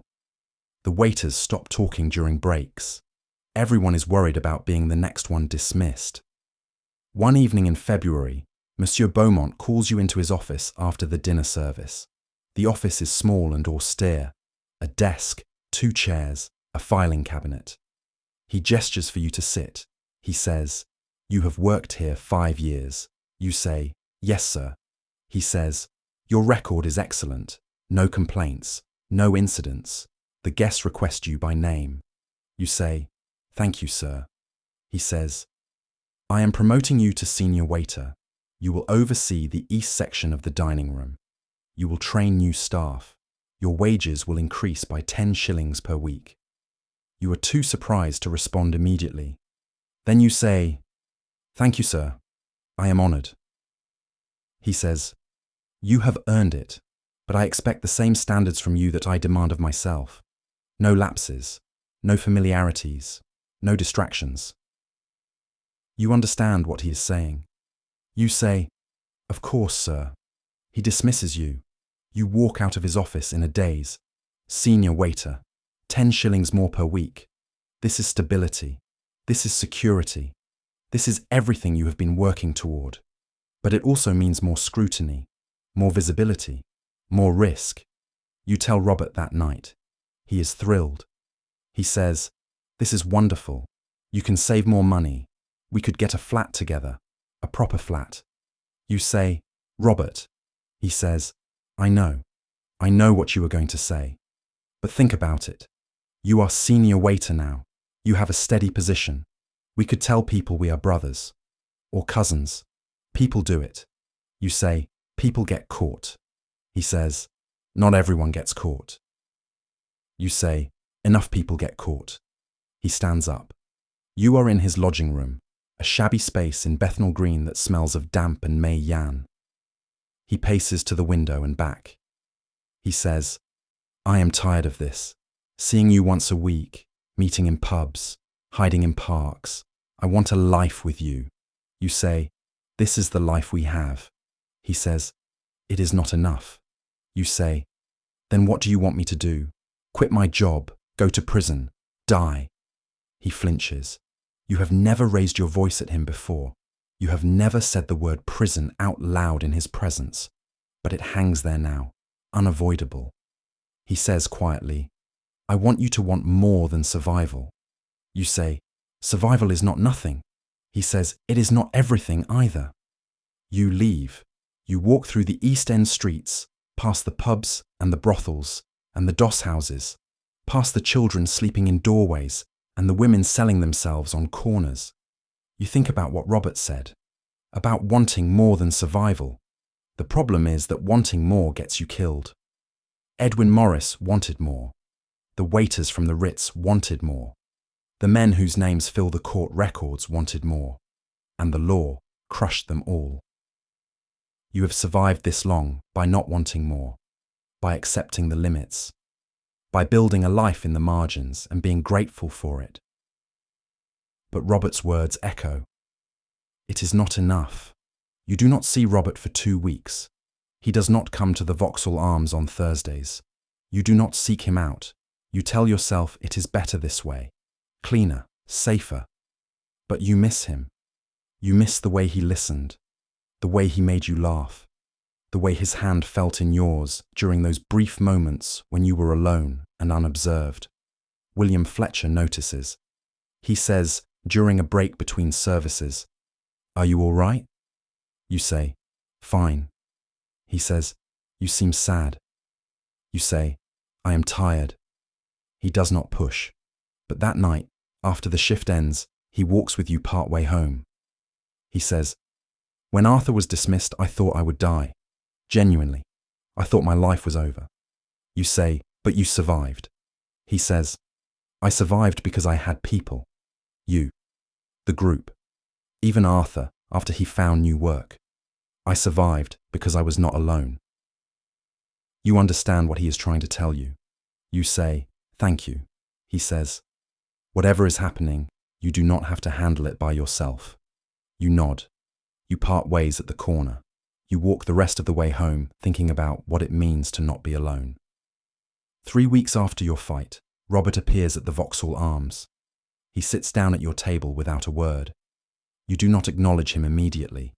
You finish your conversation with Henry about the impossible Duchess in table 4, who sent back her pheasant because it was too pheasant-like. Then you turn to Robert. You say, "Hello." He says, "Hello." The printer's apprentice, bless him, announces that he needs another pint and drags William and Henry to the bar with him, leaving you and Robert alone at the table. Robert says, "I am sorry for pushing, for asking you to risk everything." You say, "I am sorry too, for not being able to give you what you want." He says, "I do not need a flat. I do not need a future. I just need to know that this matters to you, that I matter to you." You say, "You matter to me." He says, "Then that is enough." And it is, for now. It has to be. The rhythm of your life settles into something almost comfortable. Work at the Savoy, where you are now training 2 new junior waiters and overseeing the East section with a competence that makes Monsieur Beaumont nod approvingly when he observes you during service. Thursday nights at the Vauxhall Arms with the group, which has grown to include a new face or two every few weeks, other gay men finding their way into the network, brought by someone who knows someone who vouches for them. Sunday afternoons with Robert, walking through parks or sitting in quiet pubs on the edges of the city where no one knows you. It is not the life Robert wanted. It is not the life you would have chosen if choosing were possible. But it is a life. And there are moments when that feels like enough. In April, Henry meets someone, a clerk from the British Museum. His name is Michael. Henry brings him to the Vauxhall Arms one Thursday, and the whole group immediately adopts him. Michael is shy and bookish and utterly besotted with Henry. You watch them together and feel something that might be envy, or might just be recognition. They are careful. They do not touch in public. They barely look at each other. But the connection is obvious to anyone who knows what to look for. You ask Henry later, "How did you meet him?" Henry says, "The reading room at the British Museum. I go there on my days off." We kept seeing each other. Eventually, he spoke to me, asked what I was reading. We started meeting for tea. You say, "And he is safe?" Henry says, "As safe as any of us are," which is to say, not very, but safe enough that Henry is willing to risk it. You wonder if you are being too cautious with Robert, if you are so focused on survival that you are missing the chance to actually live. But then you remember the court records, the prison sentences, the men who disappeared. And you think, no, caution is not cowardice. Caution is what keeps you alive. In May, the King and Queen attend a state dinner at the Savoy. The entire staff is briefed for days in advance. Every detail must be perfect: the flowers, the china, the wine, the timing of the courses. Monsieur Beaumont walks the dining room with a stopwatch, timing how long it takes to clear a table, to pour a glass, to present a dish. You are assigned to serve the table directly adjacent to the royal table. This is an honour. It is also terrifying. One mistake and your career is over. The night of the dinner, you put on a fresh uniform. You check your reflection 3 times. You walk into the dining room at precisely 6 o'clock and take your position. The King and Queen arrive at 7. The room rises. There is a brief moment of silence, and then the dinner begins. You move through the service in a state of heightened awareness. Every gesture is precise. Every pour is exact. You are a machine. A perfectly calibrated instrument designed for this one purpose. At your table are a duke, a countess, an ambassador, and a famous soprano. They do not notice you. They are too busy glancing at the royal table, trying to catch a glimpse of the king, trying to be seen by people who matter. The service lasts 4 hours, 12 courses, 7 wines. By the time the final plates are cleared and the guests retire to the ballroom for dancing, your feet are screaming and your back is a solid column of pain. But you did not make a single mistake. Monsieur Beaumont finds you afterward. He says, "Well done." Coming from him, this is high praise. You say, "Thank you, sir." He says, "You have a future here, if you want it." You say, "I do, sir," and you mean it. The Savoy is not perfect. The work is brutal. The guests are often unbearable. But it is stable. It is respectable. It is a job that pays enough for you to live, to save, to build something resembling a life.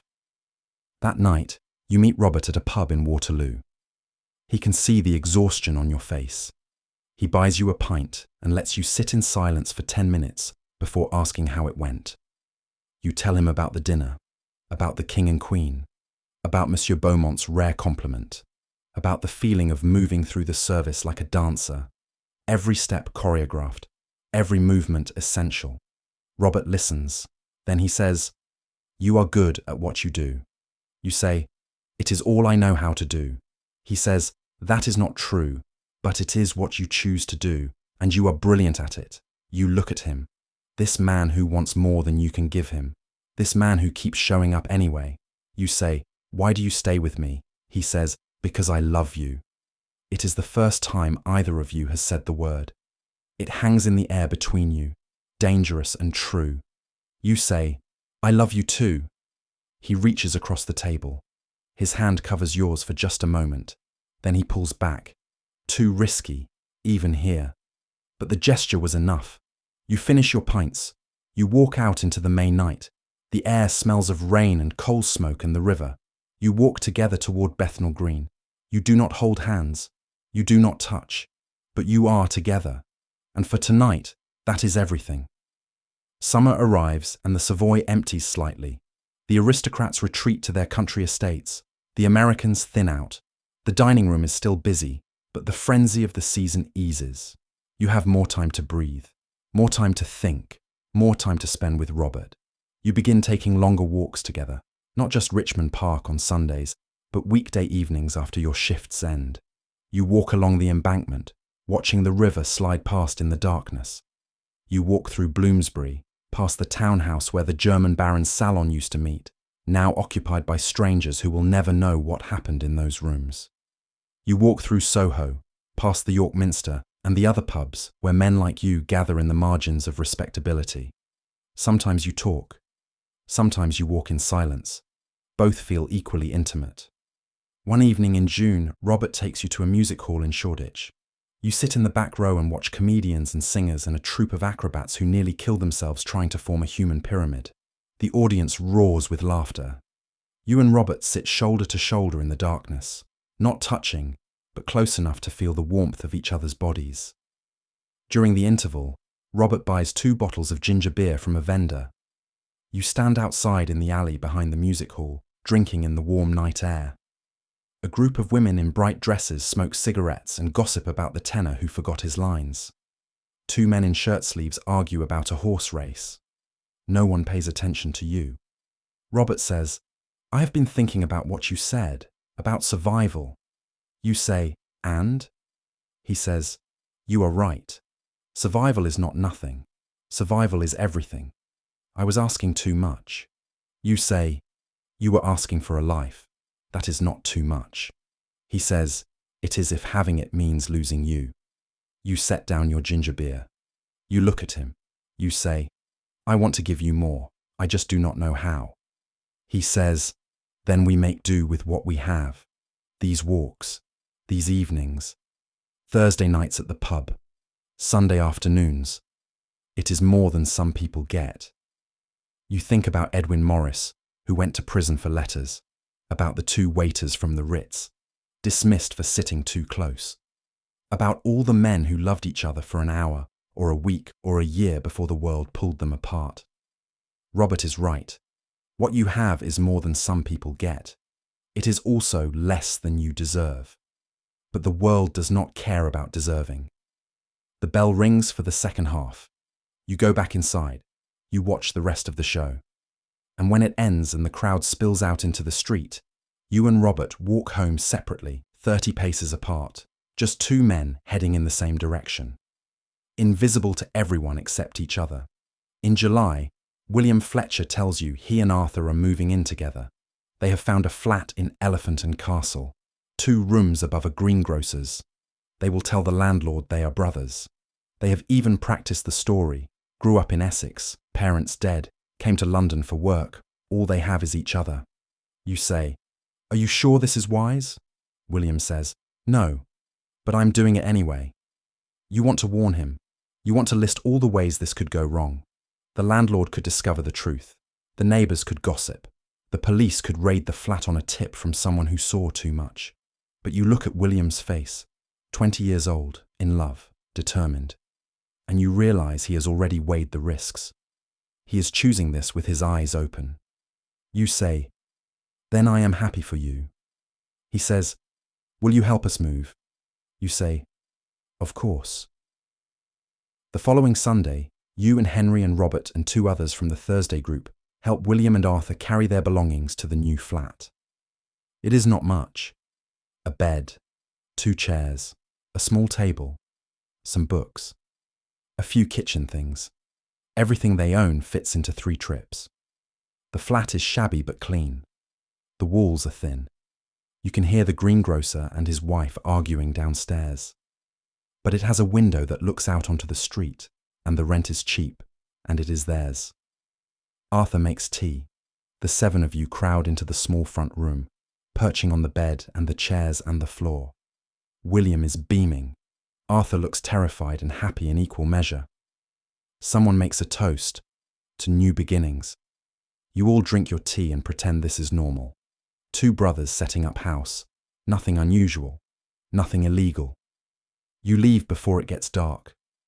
You shake William's hand at the door. You say, "Be careful." He says, "Always." But you can see he is not going to be careful. He is going to be happy. And sometimes those are incompatible. August is hot. London bakes. The kitchens at the Savoy become unbearable. The waiters sweat through their uniforms and change shirts twice per shift. The guests complain about the heat and order iced drinks and send back dishes because the very idea of hot food in this weather is offensive. You lose weight. Everyone does. The combination of heat and long hours and physical labour burns through calories faster than you can replace them. You eat at the staff dining room, watery soup, bread, whatever the kitchen has left over, and it is never enough. At night, you lie in your narrow bed in your boarding house room and feel your hip bones pressing against the mattress and wonder how long you can sustain this pace. But the wages are good. You are saving money now. You have nearly £40 in the bank, a fortune by your standards. You do not know what you are saving for. Retirement seems impossibly distant. Emigration feels like a fantasy, but the money is there, tangible proof that you are building something. In September, disaster strikes at the Ritz. A police raid. Someone tipped them off about 2 waiters. The details are murky. Different people tell different versions, but the core facts are consistent. The police entered the staff quarters. They searched rooms. They found letters. They arrested 3 men. Not 2. 3. One of them is Arthur. William comes to you the night he finds out. He is hysterical. He arrives at the Savoy just as your shift is ending, wild-eyed and shaking. You take him to a pub 3 streets away where no one knows either of you. You buy him whiskey. He cannot hold the glass steady. He says, "They took him. They just took him." You say, "Tell me exactly what happened." He says, "The police came to the Ritz this morning. They searched the staff rooms. They found letters between Arthur and another waiter. Love letters. They arrested both of them. And then someone, one of the men they arrested, he gave them names, other men. Arthur's name was one of them." You say, "Where is Arthur now?" He says, "Bow Street, the magistrate's court. They are holding him until the trial." You say, "Did they search your flat?" He says, "Not yet. I do not know if they will. I do not know if Arthur gave them my name. I do not know anything." You say, "You need to leave the flat, tonight. Do not go back there." He says, "Where do I go?" You think quickly. You say, "Do you have family outside London?" He says, "A sister, in Cambridgeshire." You say, "Go to her. Tell her you need to stay for a few weeks. Tell her anything. Just get out of London until we know if they are looking for you." He says, "What about Arthur?" You say, "There is nothing you can do for Arthur. If you stay and they connect you to him, You will both go to prison. If you leave, at least one of you survives. He starts to cry. Proper sobbing, shoulders shaking, the kind of crying that draws attention. You move your chair closer. You keep your voice low. You say, "William, listen to me. You have to survive this. Arthur would want you to survive this." He nods. He wipes his face with his sleeve. He says, "I love him." You say, "I know." He says, "What will they do to him?" You do not answer. You both know what they will do to him.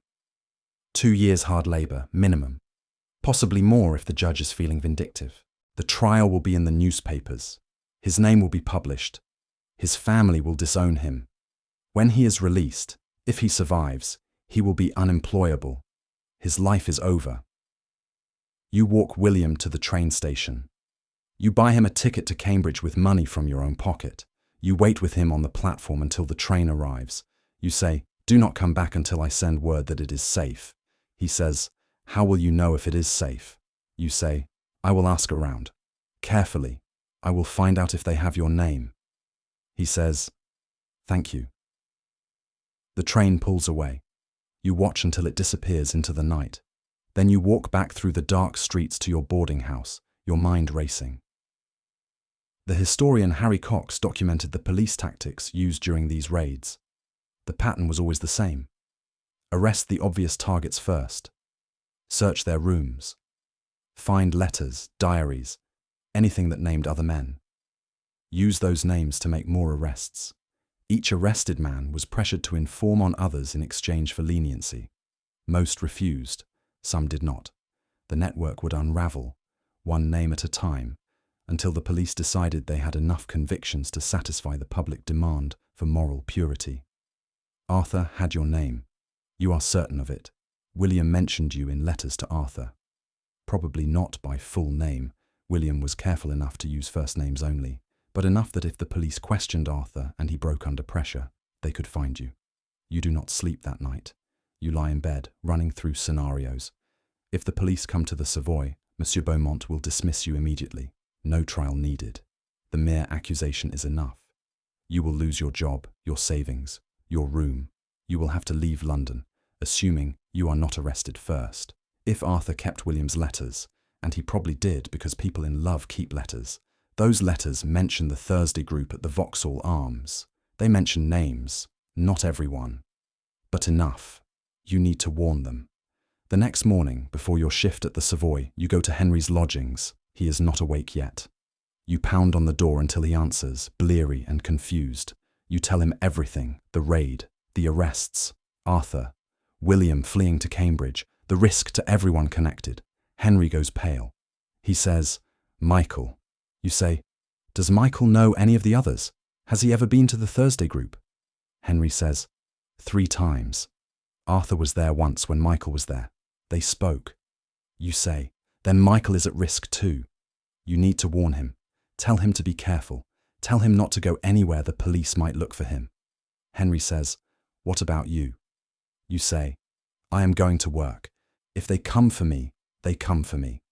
But I am not running unless I have to." He says, "That is insane." You say, "Running makes you look guilty. Staying makes you look like you have nothing to hide." He says, "You do have something to hide."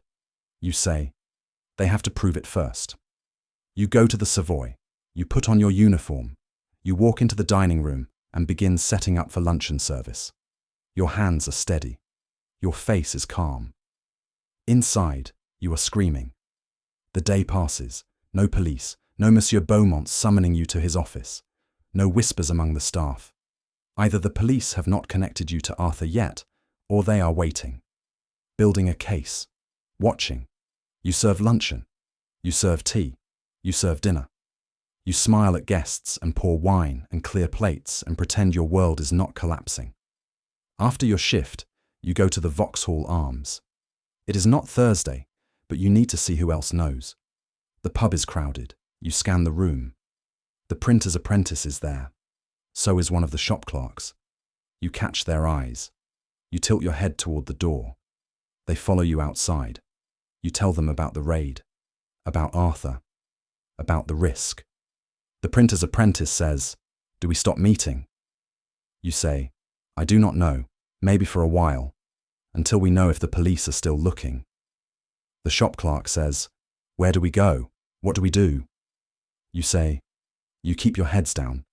You do not go anywhere you might be recognized as part of this group. You do not write letters. You do not keep diaries. You do not give them anything they can use against you." They nod. They look frightened. You do not blame them. You say, "Pass the word. Anyone who was at the Thursday group, anyone who might be connected to Arthur, or the men arrested with him, they need to disappear for a while. Go visit family. Change pubs. Just be invisible until this blows over." They promise to spread the word. You shake their hands. You walk home alone. The next week is agony. Every knock on a door makes your heart race. Every time Monsieur Beaumont looks at you during service, you think this is it. Every time a stranger glances your way on the street, you think police, but nothing happens. The newspapers report on the trial. 3 men charged with gross indecency. The details are lurid and vague. The men's names are published. Arthur's name is there. You read it in the newspaper over breakfast at a coffee stall and feel sick. The trial lasts 2 days. All 3 men are found guilty. Arthur is sentenced to 18 months hard labour. The other 2 receive 2 years each. The judge gives a speech about moral degeneracy and the need to protect society from such corrupting influences. The newspapers print the speech in full. You burn the newspaper in the fireplace of your boarding house room. You watch the pages curl and blacken. You think about Arthur, 26 years old, being led away to Wormwood Scrubs or Pentonville or whichever prison they send him to. You think about William in Cambridgeshire, reading the same newspaper, learning that the man he loves is lost. You think about how easily it could have been you. 2 weeks after the trial, you receive a letter from William. It is brief. He is staying with his sister. He has found work at a coaching inn. He will not be returning to London. He asks you to tell the others, anyone who knew him, that he is sorry, that he wishes things were different, that he hopes they stay safe. You read the letter 3 times, then you burn it too. The Thursday group does not meet again, not at the Vauxhall Arms, not anywhere. The network has fractured. People are too frightened. You see Henry at work and you exchange careful glances, but you do not speak about it. You see the printer's apprentice once, by chance, on the street near Victoria Station. He nods at you. You nod back. You keep walking. Robert asks what happened. You tell him some of it, not all. He holds you while you shake with anger and grief and fear. He says, "We could leave, go to France or Germany, somewhere the laws are different." You say, "The laws are not that different, and we have no money, no skills that would transfer. We would be foreigners in a country that does not want us any more than this one does." He says, "Then what do we do?" You say, "We survive, like we always have." He kisses you. You are in his room in Bethnal Green, the door locked, the window curtained. This is as safe as you ever get. You kiss him back. You let yourself feel, for a moment, something other than fear. Autumn arrives, the city cools. The Savoy fills again with the returning aristocracy. Life continues. You train a new junior waiter to replace William. You oversee your section. You accept compliments from Monsieur Beaumont. You save money. You meet Robert on Sunday afternoons in parks where no one knows you. You do not rebuild the Thursday group. It is too dangerous, but slowly, carefully, you start seeing people again. Henry and Michael, the printer's apprentice, 1 or 2 others who survived the fracture. You meet in different pubs each time, never the same place twice, never more than 3 or 4 of you together. You do not talk about Arthur.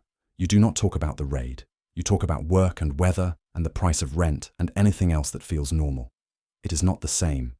The ease is gone. The trust is damaged. Everyone is looking over their shoulders now, waiting for the next raid, the next arrest, the next catastrophe. But you are not alone. That is something.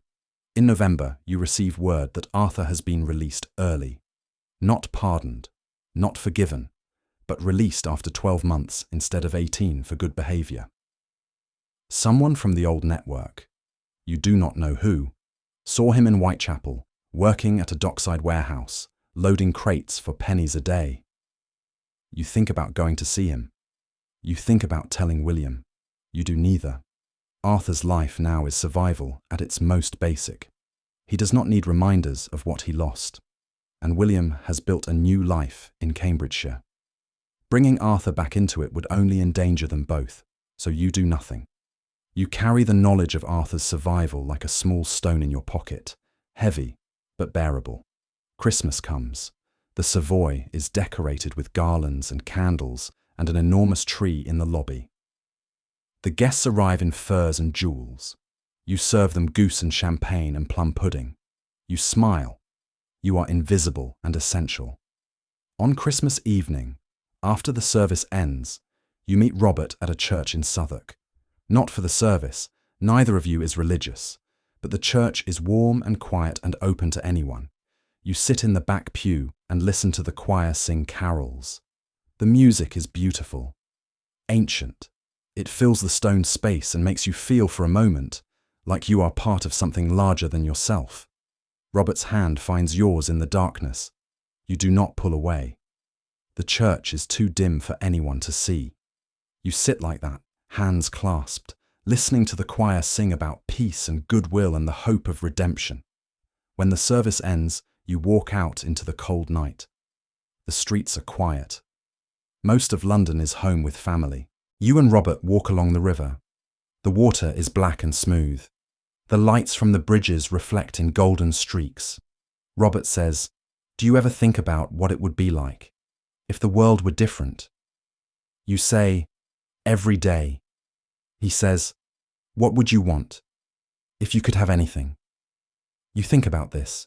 You say, "A flat, with you, a garden maybe, nothing grand, just a place that was ours, where we could wake up together and have breakfast and read the papers and be bored together." He says, "That sounds perfect." You say, "It sounds impossible." He says, "Maybe, but we can want it anyway." You say, "Wanting it hurts." He says, "Not wanting it hurts more." You stop walking. You look at him. You say, "I do not know how to do this. I do not know how to want a future I cannot have." He says, "You just do. You want it anyway. You hold on to it. Because if you stop wanting it, they win. The law wins. The police win. The people who think we should not exist, they win." You say, "I am tired of fighting." He says, "I know, so am I. But we do it anyway." You stand there on the embankment, the Thames flowing past in the darkness, and you realize Robert is right. Wanting is the only resistance you have. The law can criminalize your actions. It can imprison your body. But it cannot stop you from wanting, from loving, from imagining a world where two men can share a flat and a life without fear. You kiss him, right there on the embankment. It is quick, reckless, stupid, but necessary. He smiles. You smile back. And then you keep walking. Two men heading home on Christmas night, carrying a future inside you that the world says you cannot have. The year 1914 arrives. January is bitterly cold. The Thames freezes at the edges. The guests at the Savoy complain about the heating, which is already running at full capacity. You layer extra vests under your uniform and try not to shiver during service. In February, you are promoted again. Head waiter of the East Section, another pay rise. More responsibility. Monsieur Beaumont tells you that you have a gift for managing people, for anticipating problems before they occur. You accept the compliment with appropriate humility. You do not tell him that managing people when your life depends on reading them is not a gift. It is survival. The money helps. You now earn enough to afford a slightly better room in a slightly better boarding house. You move in March. The new room has a window that actually opens. It has a small writing desk. It has a landlord who does not ask questions as long as the rent is paid on time. Robert helps you move. It takes one trip. Everything you own fits into 2 cases and a trunk. You stand in the new room and look around at the space. It is not much, but it is yours. Robert says, "It is a good room." You say, It is better than the last one. He says, you could afford a flat now, with your wages. You say, a flat requires explanations. Who I am, why I am alone, who visits me. A room in a boarding house requires nothing. He nods. He understands, but you can see the disappointment in his face. You say, stay tonight. He looks at you. You have never asked him to stay before. It has always been too risky. But the new landlord lives 2 floors down and does not seem the type to patrol the hallways at night. Robert says, are you sure? You say, no, but I want you to anyway. He stays. You lock the door. You close the curtain. You light a single candle. And for one night, you have what you have been wanting. A room, a bed, a man you love beside you. It is not a flat with a garden. It is not a life without fear, but it is real. And it is yours. In the morning, Robert leaves before sunrise. You watch him dress in the grey pre-dawn light. He kisses you goodbye at the door. You listen to his footsteps fade down the stairs. Then you dress for work and walk to the Savoy and begin another day of being invisible.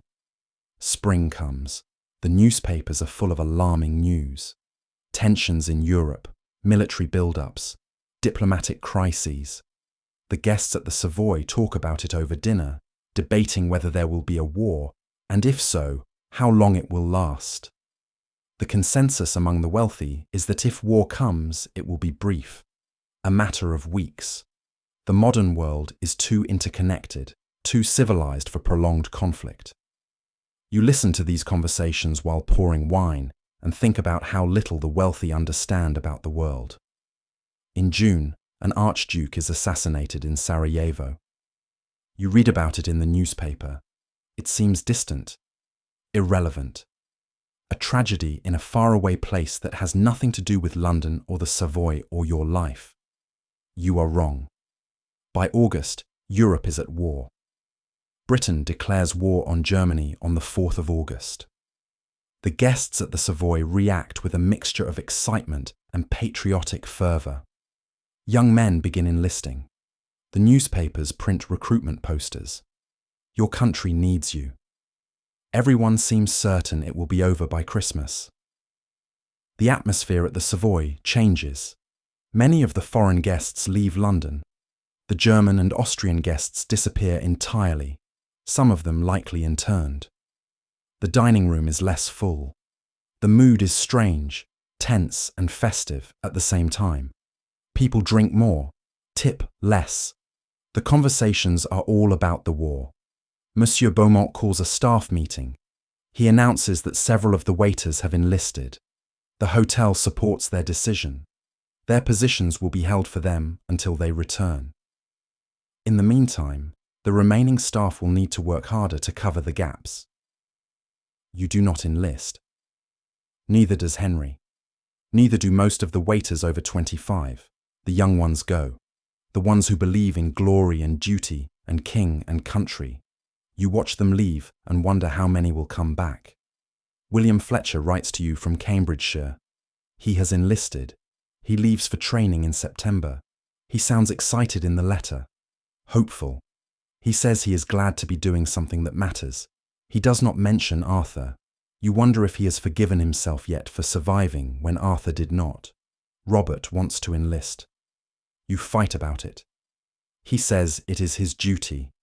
You say duty is a lie designed to get poor men killed for rich men's interests. He says you do not understand. You say you understand perfectly. He wants to escape. He wants to run toward danger because staying here and loving you is harder than facing bullets. He does not deny it. He says, maybe I do want to escape. Maybe I am tired of hiding. At least in the army I will have a purpose. You say, your purpose is to survive, here, with me. He says, what if I want more than survival? You say, then you are a fool. He enlists anyway. He leaves in October. You go to the train station to see him off. You stand on the platform with dozens of other families, waving goodbye to men in uniform. You shake Robert's hand. You do not embrace him. You do not kiss him. You just shake his hand and say, "Come back." He says, "I will." You do not believe him. The war drags on. It is not over by Christmas. The casualties mount. The newspapers print lists of the dead. You scan them compulsively, looking for names you know. In January 1915, you find one, William Fletcher, killed in action in Flanders, age 21. You sit in your room and stare at the newspaper until the words blur. You think about William at 18, terrified and eager, learning to carry a tray without spilling. You think about him in love with Arthur, willing to risk everything. You think about him in Cambridgeshire, trying to build a new life. You think about him in a trench somewhere in Belgium, dying for a king who would have imprisoned him for loving the wrong person. You do not cry. You are too angry to cry. Robert survives the first year of the war. His letters are brief and heavily censored. He cannot tell you where he is or what he is doing. But he is alive. That is all that matters. Henry's Michael enlists in 1916. Henry is devastated. You sit with him at a pub near the British Museum and listen to him talk about fear, about love, about the impossibility of living through this. You say, "We are still here. That counts for something." He says, "Does it? William is dead. Arthur is broken. Michael is gone. Half the men we knew are gone. What are we surviving for?" You do not have an answer. The war continues. 1917, 1918. The Savoy adapts. The menus change to reflect rationing. The clientele shifts.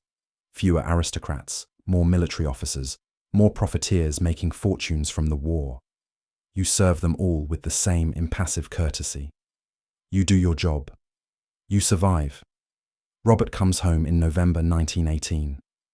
The war ends on the 11th. He arrives in London 3 weeks later, thinner and older and haunted. You meet him at the station. You barely recognize him. You take him to your room. You lock the door. You hold him while he shakes. He does not tell you what he saw. You do not ask. He stays with you for a week. The landlord does not comment. Perhaps he assumes Robert is a brother, home from the war. Perhaps he does not care. Robert sleeps in your bed and wakes screaming from nightmares. You hold him until he falls back asleep. During the day, you go to work. In the evening, you come home and find him sitting by the window staring at nothing. On the 7th day, he says, "I cannot stay here." You say, "Why not?" He says, "Because I do not know how to be this person. The person who came back. I do not know how to pretend everything is normal when nothing is normal." You say, "Then do not pretend. Just be here." He says, "I need to go home, to my family. I need to figure out who I am now." You say, "And us?" He says, "I do not know." He leaves the next morning. You watch him walk away down the street, and you know you will not see him again. Not because he does not love you, but because the war broke something in him that cannot be fixed by love alone. You were right. You do not see him again. The years after the war are strange. The world has changed. The Edwardian era is over. King Edward died in 1910, but the war killed the world he represented. The certainties are gone. The hierarchies are loosening. Women have more freedom. The working classes have more power. Even the laws around homosexuality seem, briefly, like they might change. They do not. In 1921, the House of Commons actually debates extending the gross indecency laws to include women. The bill fails, not because Parliament suddenly believes in freedom, but because they fear that criminalising lesbianism will make more women aware that lesbianism exists. The logic is absurd. The outcome is the same. The law remains. You are 34 years old. You have worked at the Savoy for 16 years. You are now the head waiter of the entire East Wing. You train new staff. You manage schedules. You handle difficult guests with a skill that borders on artistry. Monsieur Beaumont retired in 1920. His replacement, a younger man from Switzerland, trusts you implicitly. You earn good wages, you have savings. You have a small flat now, not shared, just yours. 2 rooms in Bloomsbury. Respectable, quiet.